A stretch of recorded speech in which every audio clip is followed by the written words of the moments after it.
Hello, everyone, and thank you. You are joining our social media series. This is actually part 4 of our social media series, Who You're Talking to Online. So if that is what you're aiming for, you're in the right place. We're going to give just a minute to let our friends join us, and then we'll start momentarily. Thank you.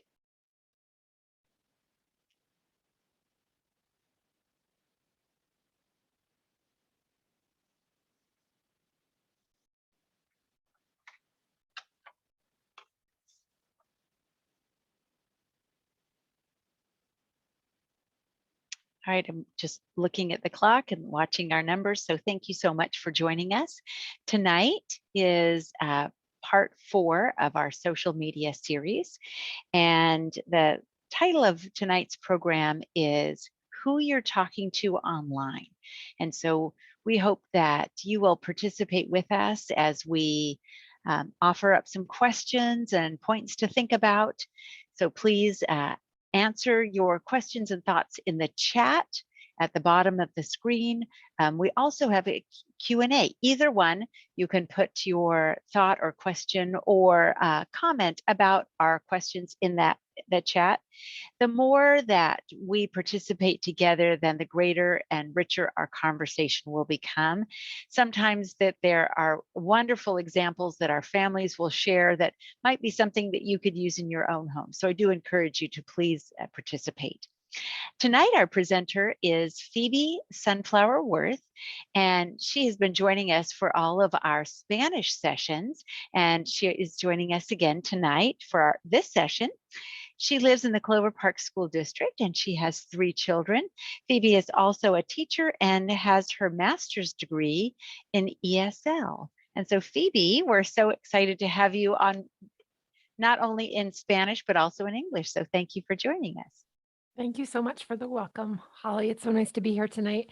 And welcome everyone who's joining us this evening and everyone that's tapping into this after the fact. We're really glad that you're joining us tonight. And as Holly mentioned, we really value your input. Feel free to make any comments or questions or interrupt us if need be. This workshop is brought to you by Common Sense Media, which is a part of Common Sense, an independent nonprofit organization dedicated to improving the lives of kids and families by providing the trustworthy information, education, and independent voice they need to thrive in the 21st century. And we are so glad to bring this information to you tonight through Clover Park School District. Let's jump into our workshop. So these days, parents of teens aren't only coping with age-old struggle of raising a sometimes sullen and striving to separate human. We're also managing their media and tech. It's a lot to juggle. As you know, it's not easy, and we're glad that you're here. We're really glad you're joining us tonight. This workshop is designed to help you understand the key media and tech issues teens are dealing with, give you some tools, and allow you to brainstorm around how you can help your children. Since you know the best in the context of your own family's rules and your own context of your home. As we go through the workshop, you can see here there's a PDF or a handout that you're welcome to open with this link. You can copy and paste it into a new tab, and you can open it up to edit it, or you can just journal on blank paper as you're following along with us. You're also welcome to enter in any information, questions, or answers into our chat area and our Q&A area. So we'll be monitoring both of those. Holly will be keeping tabs on both of those. Thank you so much for jumping in. So first things first, let's take a little family inventory. Think about if and how your family makes friends online, what that context looks like. Then think about this in the context of your own home and what that looks like. Do you allow your kids to use chat features or social media to make friends? And do you have online only friends? You're welcome to answer this in the chat. If you do use those chat features, please feel free to mention them. We're all learning from each other through this process. Do you use this practice at home, Holly, or have you used this in the past? What do you mean when you say this practice at home? Do you use chat features or social Oh, got media? it. I thought you said, oh, do I give a question to my family? Yes, I do give a question to my family. Sorry. I don't always like it. We're just warming up. So thank you for your patience. You know what? As we I don't use chat features, but I will tell you that it was a realization when my son was in middle school and he was playing a game, and all of a sudden he started talking, and I thought, who's he talking to? And I asked him, and he said, oh, I'm talking to my friend Jeremy or whatever. And I said, well, how are you? And he said, through the game. And that was really eye-opening to me, that when I thought my kid was playing a game, he's actually opening himself up to other people. Now, we happen to know who the other student or friend was that he was talking to, but I do know that the gaming world's a whole different beast in itself, besides just social media, in that it allows gamers to join other kids across the country. And so that was really eye-opening to me, because I didn't know that happened until I heard it. And so I think we had to set some ground rules with that, because I thought, oh, if I'm running your sister someplace and you're 13, you can stay at home, you're playing a game, I'm okay. But that made me pause and think, oh, somebody else is in my home through Yes. this channel that Yeah, I absolutely. didn't know about. So And communicating with that your kind of gave me son. Yeah. something to think about. Yeah, thank you for sharing that, Holly, because I think that's a medium that we don't always consider. We think a lot about Facebook or Instagram or other mediums that have that chat feature, but that's so wonderful to clue into, to be aware of who your children are communicating with. Let's move Exactly. on to the next question here. What rules do you have around online only friendships? So this is kind of related to that first question. Do we have anyone that would like to contribute? Feel And, free to chat. sometimes, some of our families have younger kids and thinking, wow, I hadn't even thought about that. Yes. What should my rules be around online friendships? Mhm. There's also that there's a little bit of a difference. If you have maybe more of a precocious child, or more of or a daring child, right? They're different. Children have different aptitudes for what kind of things they like to get into, and the really curious one are the ones that sometimes will go to those other places. And so I think having online rules of some kind is it, and why? Oh, here's one of our audience members said, I just don't allow it. Not sure how else to go about it, since you never know if someone is pretending. Oh my gosh, that is such great information. Pretending to be somebody different online, and we know that happens. I will tell you, when my daughter hit a certain age, that we had far more of these conversations. And I don't know why, because she was a girl, that I had them with her than with my sons. I just think there was a different interest and interest grouping than, and who they played with and what they like to do, than maybe her. And so that would be interesting to me, to find out if people if it's differences because of the Of gender of a gender or child. sex. Yeah, certainly, or Yeah. context. Absolutely. That's a really good point. And thank you for bringing that up. The participant that brought that up, I think, especially in the context of what Holly was saying related to gaming, it's so pertinent to ensure that you are only communicating with people that you know. And even myself, I limit my own conversations and chats to the people that I know and the relationships that I've already founded with different people all over the world. I And and oh, go ahead. and to answer my question, our Jennifer says, I have an older boy and 3 younger girls. I applied it as a blanket rule. And I love that too, because it then it's fair for all, right? We're all Yes. living under the same rule.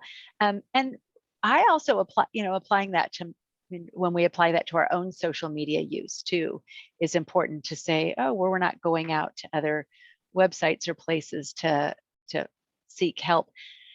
Although I have to say, now I'm answering my question. When I had a child going to a college that I hadn't been to, you could sign up for this parent group chat.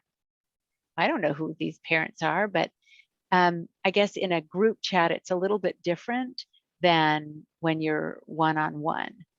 And I know my kids have done that when they went off to college or whatever. They said, "Oh, I was in the freshman group chat because I didn't know how to do this, but somebody else did know how to do it." It is a funny thing on what stranger social media we allow and what we don't. Yeah, that is, and that's isolated too to almost a support group. I would think more of, both of those contexts as kind of a closed group that hopefully would be protected by certain rules or regulations Yeah, along those that's lines. a good So thing to yeah, point I out. I suppose too I'm on different marketplace websites or different support group websites where I may not know the person personally, but maybe communicating with them. Those little exceptions are so good to think about.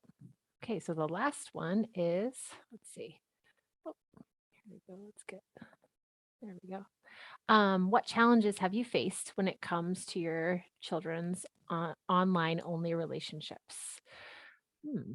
Well, it doesn't sound like we have too much of that going on. So maybe we'll move on to the next slide. Does that seem to be Yeah, I pertinent, think Holly? Okay. yeah. Unless we get something else different, but I think I Okay, think that's great. good. All right. So we're going to watch a little video. Let's hear from teens about their own experiences as you watch. And it might be helpful to jot down something from the video that you can relate to and that applies to your own house. There we go.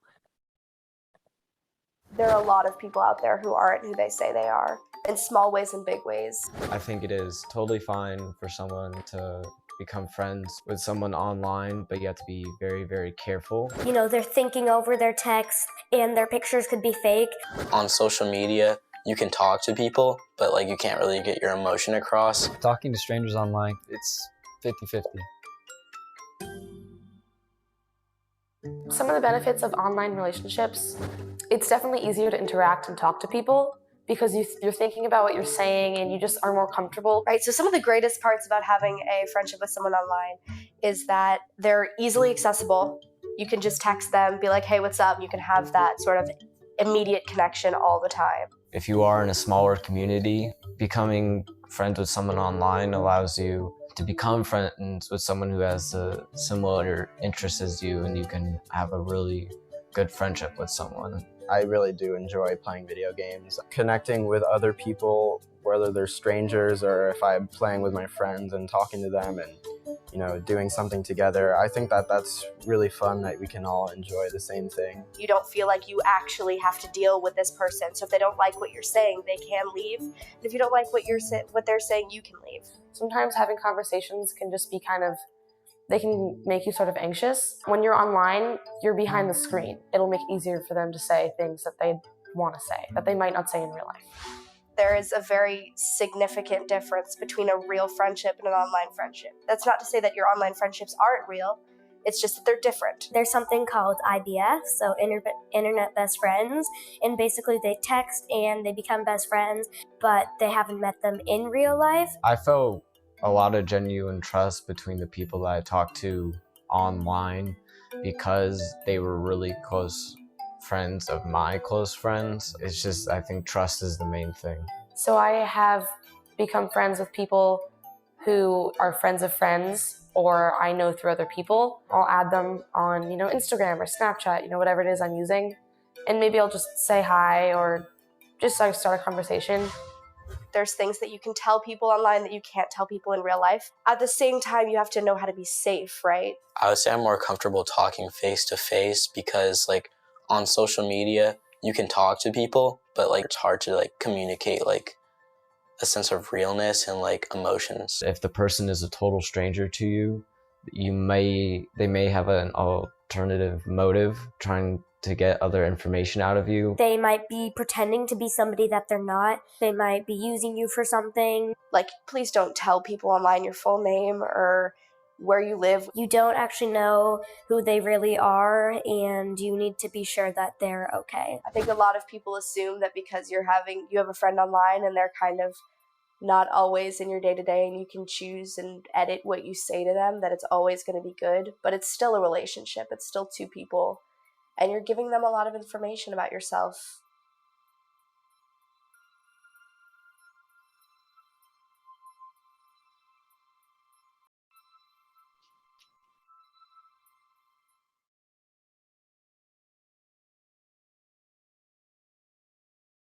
I am always impressed with the kid voices, the student voices when we do this, because some of them are just so mature for their age, right? Yes, me too.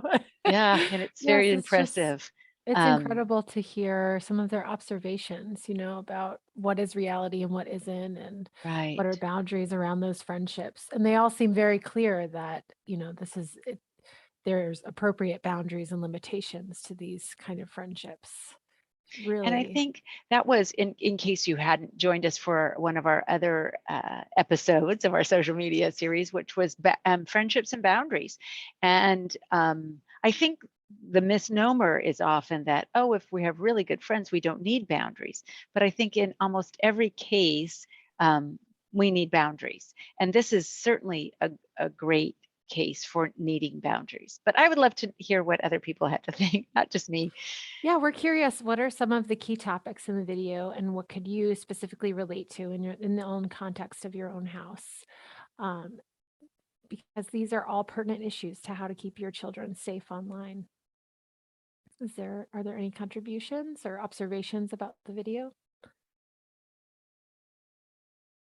Something else that really struck me is just the transparency, and all three of the youth that shared is just the knowledge around how important it is to not give out personal information. I think it's something that's so important, that is kind of a subliminal thing, but could be very, very important as your children start to grow older, to explain how necessary it is to share that.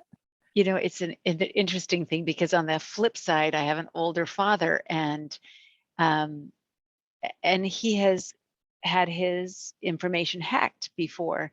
And somebody calls with some story about, oh, we're calling from Microsoft, we're going to take over, we'll help you with your whatever problem. And Oh my gosh. I feel that the same way of talking to my father about not being so trusting of giving out your personal information, giving out where you are, your location, and all of those things. Here's one of our, I think, from the chat. I think being able to have an open conversation with your child, still monitor for red flags, so important, and let them know that you will need to periodically monitor, and maybe open up the chatting to friends of friends, people that friends have actually physically met. I liked that as well, when the kids said, well, the kids had said, well, they were friends of friends. So I felt like they've been vetted a little bit. I think that makes me as a parent feel that's a safer option than a total stranger. Yeah, thank you so much for sharing that, because I think that's pertinent too when you're, even as an adult, when you're discussing certain matters, you want to make sure that you have some security around that. Thank you. Okay, let's go ahead and move on. So keeping your children safe when it comes to online relationships can be quite complicated. Let's talk about some big picture best practices that are recommended by Common Sense Media. And we can use what we talk about with our children or with our own relationships and friendships online. Okay, so tip number one, let's go back there. Tip number one is to lead with an open mind, acknowledge the reality of your children's online social life so you can be a better ally when they need guidance. Wow. So though we might not totally relate, the reality is that a lot of teen social life takes place online. And starting with that as square one will lead to more productive conversations. They will be in contact with people online and they probably won't always know those people face to face. So most often it's fun and friendly, but they need to be armed with information and tools for when it's not fun and friendly. That's so true. I mean, being optimistic about it, but then also, kind of following your gut. One of the things that one of the young men said is if you live in a small community, it's wonderful to find someone who has similar interests to you outside of your small community where you maybe didn't find that best friend or the friend that has those interests. And so it's that balance act really as a parent, isn't it? Like, I want you to find a friend, find your people, right? Find your niche, find your where you belong. But at the same time, that may not be available in your even in your classroom or your school based on interests. That's And so true, Holly, so especially with finding rural that, or Mhm. yeah, you want we want our children to have friends and to feel connected and wanted and accepted for who they are. But at the Certainly. same And point, when it's online, that can be scary. definitely. So that's why, I mean, those support groups and those closed groups are really a nice venue for something like that, is providing that opportunity where you might be able to connect with other children or students or peers that are across the country or even across the world. It could be a really incredible Right. opportunity. All right, let's go ahead and move on to tip number 2. Discuss degrees of trust. Talk about who deserves access to your personal information and who doesn't. So things to think about are: would you tell a stranger who all of your friends are, where you go on the weekends, and what your pajamas look like? Probably not. But social media posts can sometimes share this kind of information. So help your children to understand how the context of a relationship matters when it comes to sharing information, and that there are degrees of closeness depending on how well you really know the other person. Even friends of friends, whom teens often add on social media, don't deserve your full trust. Gosh, this is just such a wonderful social tip in general. I mean, as we all kind of reassimilate to culture right now from the virtual world and coming back, it's really a nice reminder about boundaries and personal and social boundaries and what that might look like and how that might be played out in relationships in person and also online. I think this is a nice reminder for that. Gosh, and the pajama post is really that's a a nice reminder. I had a 13-year-old student, a eighth grader, and she was really struggling with self-esteem and kind of some of the posts that she was posting on Instagram. And we had a really nice conversation about, you know, that maybe it was okay to, to just take a break and take a step back from posting certain very personal pictures that she was like little selfies she was posting in different attire. And that is a really good point. I mean, we don't necessarily have to share that with the online world, and our reality online can be depicted in a lot of different ways. So yeah, I think this is a nice reminder about that. But trust, I think, that's that key. And I think, kids can develop trust quickly because especially when kids have not had anything bad or reason to not trust. So Absolutely, that so as a parent, vulnerability. we Yeah. don't want to squash that, but we also need to protect that. And that's again, um, keeping those lines like our our audience member had shared, keeping the lines of communication open so that you're always checking and having a conversation. Sometimes I have found when you talk to kids and say things like, does it ever make the hair on the back of your neck stick up, or does it ever kind of give you a moment to pause? Then sometimes that's the moment to pause and say, why are they wanting to ask this information? Maybe I shouldn't share this information. What is it they want? And, you know, just like, you know, and it's okay to be a little coy. Me, keep more information to your chest than out in the world for our online friendships. Yeah, absolutely. And that's such a good reminder. I mean, going with your guts and, like if you have that first instinct, trusting that first instinct. And like you said, that hair on the back of your neck, if you feel like this has gotten into an awkward space, then just step away and Right. think, maybe reflect about the conversations that you're having or what that they said degree of closeness, what that looks like. And Such a my good favorite reminder. tip from all that we have shared is always blame your mother or father that you have to get offline now. That is my Yes. favorite one. Like, oh my gosh, how lame. I have to set the table. I can't, or my mom is calling, oh, I have to go. Then, you can keep your coolness. Blame your parent. They're okay with that. That's wonderful. I have a girlfriend that is a mother of four, and her two oldest are teenagers. And I learned this little tip from her. She has a code word that she uses with both of her teenagers. And if they're in a conversation with her on the phone and they say it, or if they can text it to her at any time, then she knows that it's an emergency word and that she just needs to come get them and that they can blame it on her. Yes. And I love that system. That's wonderful. But yeah, We maybe all probably need code words a code word. Yeah. with our spouse or our significant other, Yeah. with our girlfriend, and Mhm. certainly with our parent. Yeah. But blame it on your parents. Oh, Get that code word and then blame it on them. Okay, let's move on to tip number 3. Encourage caution. Help kids understand what being careful looks like online, how to recognize when things feel uncomfortable, and that nice doesn't mean safe. mm, So it's very easy to contact people from all around the world using all kinds of apps and sites, but that doesn't really mean we should. And if we do, it's best to be really careful with those communications. Teens need to approach online relationships with caution and skepticism.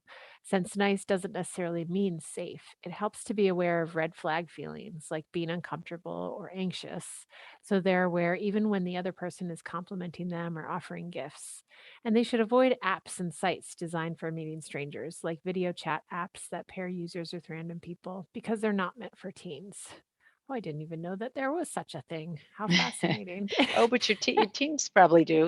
They can figure that out pretty Yeah. fast. But I do like that. As a kid, I remember just I was probably very much a people pleaser, and I wanted to be nice. And so I think that sometimes is important to tell kids that it's okay. It's okay that, you know, being Yeah, and safe is far more important. if you start to feel uncomfortable or anxious, there's probably a Mhm. reason, right? To clue Right. into those feelings. Yeah, Trusting those absolutely. feelings. Yeah. Because we want our kids to develop that. We want them to trust because at some point we're going to launch them in the great big world. And so we want them to have that where they can trust themselves to know. The other piece, I think that, and I'm thinking about when the mom said, and I will always monitor, just know that I can monitor at any time, right? It's always I pay for the phone, so I may have to take a look at from time to time. So think about if when this conversation with this stranger, this online friend is happening, how would you feel in that moment if your mom was checking the phone? Maybe have that conversation. If you had to say, Mom, this is what they're asking me or whatever, that's that pause button that we need all of our kids to think before they respond. How what would my mom think about this? Or what Mhm. would if I had to say this in front of grandma, what would she think or whatever? I do wonder if that would give kids enough pause to say, I'm not going to answer that. I'm Mhm, going to walk mhm. away. That's so true. If you're checking and monitoring all of that. I don't know if there's an app that saves chats, but that might be something that we're on to, Holly. You can't delete your chats. Yes, got to keep them for your mother to read. Yes, that's right. Tip number 4, help them know how to navigate. Talk to your children about what to do if something iffy happens in an online interaction. So, finding friends online to play games with or share interests can be really fun and beneficial for kids, but they need to be armed with information to navigate those social interactions online. Talk through what they would do if asked for personal info or a picture. Using the acronym FIRE, FIRE, is to feel, then identify, reflect, and enact. So I'll say that one more time. FIRE is to feel, identify, reflect, and enact. This will help them tune in to what they're feeling, the F, identify what causes the feeling, the I, reflect on possible responses, the R, and enact steps to respond, which is the E. And remind them that ghosting someone or shutting someone down is okay, even if it seems rude. Completely ghost them. And that's a term that I just learned recently, actually, to ghost someone. But a nice term that could promote an opportunity for armor. So, What was the E? I'm putting them in the chat. F is oh, thank feel. you. I, Respond. oh, Oh, I'm so sorry. R is respond, not reflect. Oh, R is R. I'm sorry. R is respond. Let's see. Oh, I did Feel, that wrong. identify, reflect, and enact. Here, I can. Enact. Okay. Yep. Good. Thank Okay. you. I couldn't come up with that on my own. And we have a chat. And oh, yes, that's your chat. Thank you. Feel, identify, reflect, enact. Thank you so much, Yeah. Holly, for dropping that in there. So Yes, just to I remember was afraid those. it was not going to stay with me, and clearly it didn't. I had to do the E again. It's a nice little acronym to remember. Right. All right, now let's take some time to think about these strategies at home. And you're welcome to write down your answers to the questions in the chat below, or on the handout that we've provided, or just on a plain piece of paper. And think about one or more strategies that one of these that might work for you and your children, and when you might actually end up using one of these strategies. So we'll give you a few minutes to think about that. You're welcome to put them into the chat. I have very little ones right now. I have a 1-year-old, a 5-year-old, and a 7-year-old. So they're not quite there yet, but these are really helpful strategies for when they do come into that space to think about. Oh.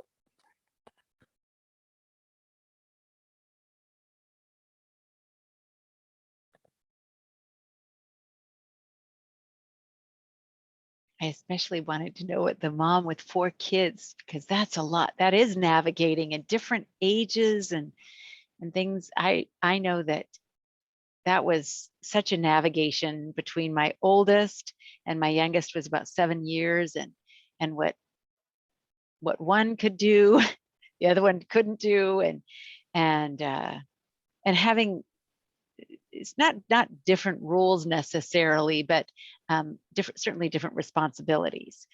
And that was always our mantra, was with your freedom of you having a phone, you had a lot of responsibility, right?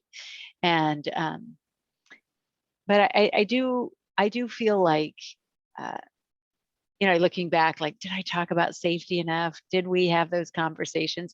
I even remember, gosh, my son was young, and I was doing something like laundry probably, and I hear him say, "Mom, where did you go to high school?" And I'm answering, "Mom, what did what was the street you lived on?" I'm like, okay, but I'm doing laundry and answer. And then he said, and maybe it was, "What year did you graduate?" or something, and walked into why do you want to know these? And he said, "Oh, I'm answering a survey online." So stop. Stop, turn it off. But he Ghost was them. yes, right. Stop, turn it off, don't hide, turn lock the doors.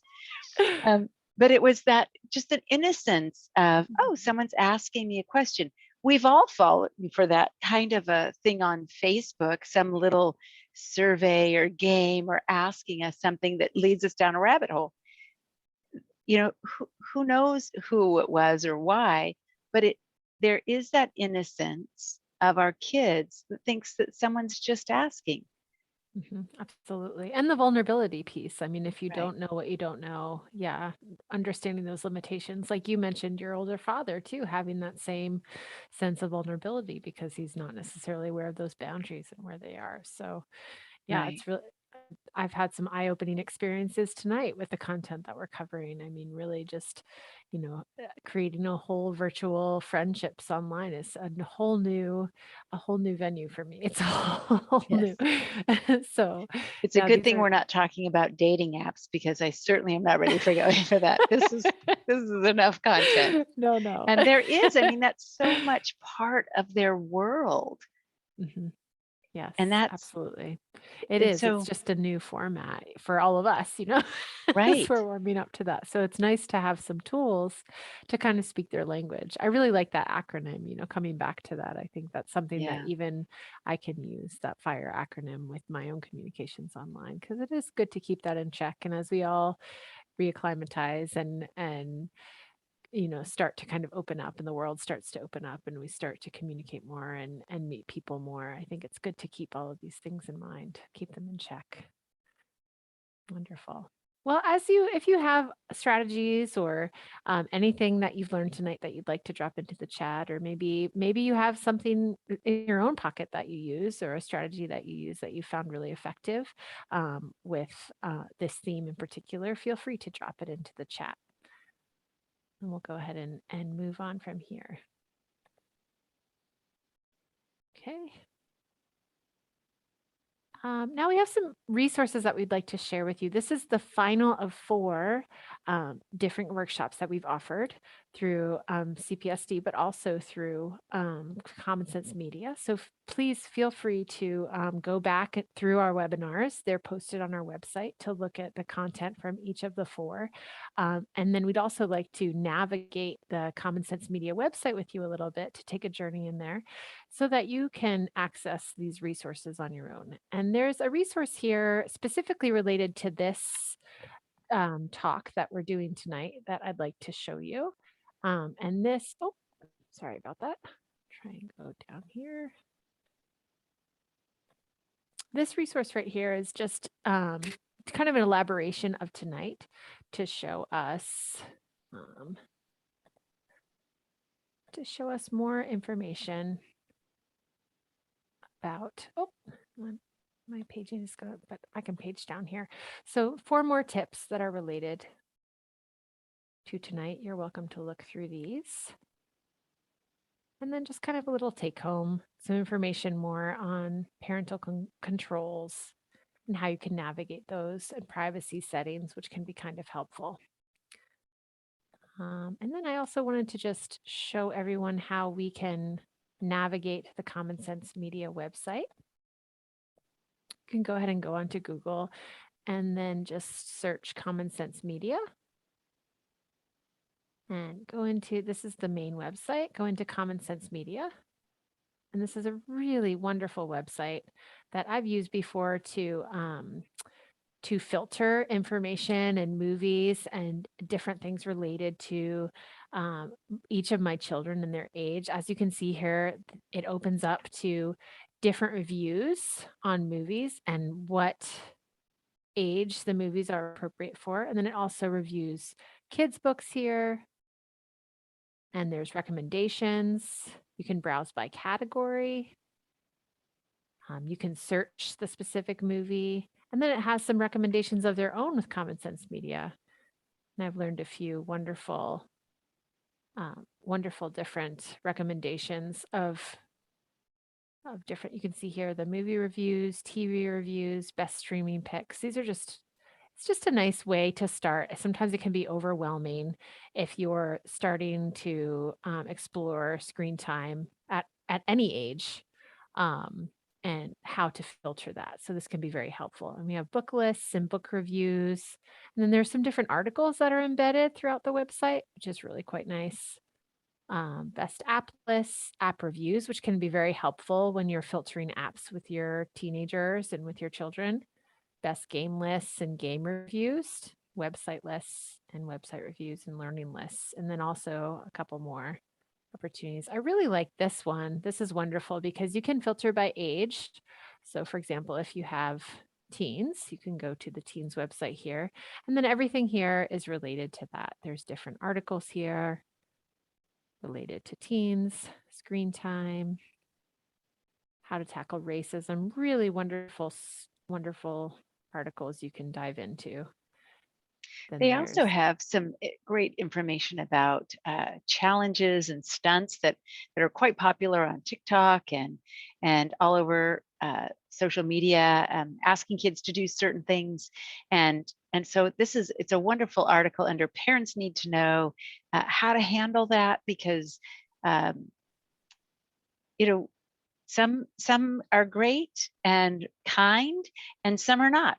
And so, but this is also how do you use privacy and internet safety with all of these apps, as well as if you don't even know what it is, maybe you've heard of it, but your kids are younger and you don't know what that is and how to use it. That is a great place to go. Spend a little time under Parents Need to Know. Some really wonderful tips in here. So, and then I also just want to point out any of the resources from the class that we've done, the webinar, are under Family Engagement Toolkit. And you can scroll down here, and this workshop is specifically from middle and high school families. So this is a great way to share this with others if you have another venue where this might be futile information and applicable. And these are the 4 themes that we've gone over: dealing with digital drama, friendships and boundaries, who are you on social media, and who you're talking to online is today. So we just wanted to provide a minute to navigate all of those. And we really hope that you continue to use this vital resource in your own family and in your own life, and recommend it to other parents as well. And you can join for free. You don't need to pay anything to join, and they will send you some really nice little tips and articles and updates to your email if that's something that you're interested in. And I really, sometimes I will open them up and read them and go through them. And other times I might delete them depending on the time, but it's just a really nice resource that you can access. So next time you're thinking about what movie should we watch or what program should we watch, maybe Common Sense Media might be able to help you with that. So, especially with different age ranges, I found that was always a challenge. Friday night movie night, if we ended up doing a whole lot of no. It was just really hard time Yeah. finding the one movie that we could all watch, and it would Yeah. be And okay for everybody to watch and we'd all enjoy. that's such a good point, Holly. And speaking of that, if you go to the movies and TV, you can actually filter by the ages that you have. So say, for example, in our house, we have 5 and 7. So I might choose both of those, and then I can go down and see what recommendations they might have for both of those ages and see. And you can choose where the movies are. Like here, these are all in the theater right now. And maybe it's family night, so we want to watch a family movie. So there you go. They just chose for me. We're going to watch The Elfkins, Baking a Difference this Friday. There you go. That There's sounds no wonderful. arguments. I know. My gosh, that alone solves the arguing. Yes. All I need Worth is a it. pizza now. That's right. Oh, well, maybe you'll make it with baking. So we Well, we hope you do- find this go ahead, Yeah, Holly, I'm sorry. helpful. I just think it's been incredibly helpful for me. And I will also say that oftentimes for parents, it is hard. Your job as a parent is very, very hard, and it gets harder all the time with social media and new things coming at us. And after 2 years of being in COVID, this pandemic world, reentry is also going to be hard, and maybe our kids are going to have difficulties with that. So this is just another resource. We want you to have as many tools in your toolbox as a parent as you possibly can have. And this is one way that you can do that pretty easily in the areas that you find interesting. So we just wanted to share that with you. Well, thank you so much, everyone, for joining us this evening. We are so glad that you took the time to join us. And we hope that you can join us for another Clover Park School District webinar in the future. But yes, it's been lovely to be with all of you. Thank you. Thank you, Phoebe. If you would like to look at any of our other social media series, please go to the district website, and we have our own Clover Park School District YouTube. And then at the top, you'll see playlists. Click on playlists and put Parent Academy. So this falls under our heading of Parent Academy. Parent Academy is simply a collaboration between our school district and the community in bringing resources and information for our families and allowing our families having more information to help their students.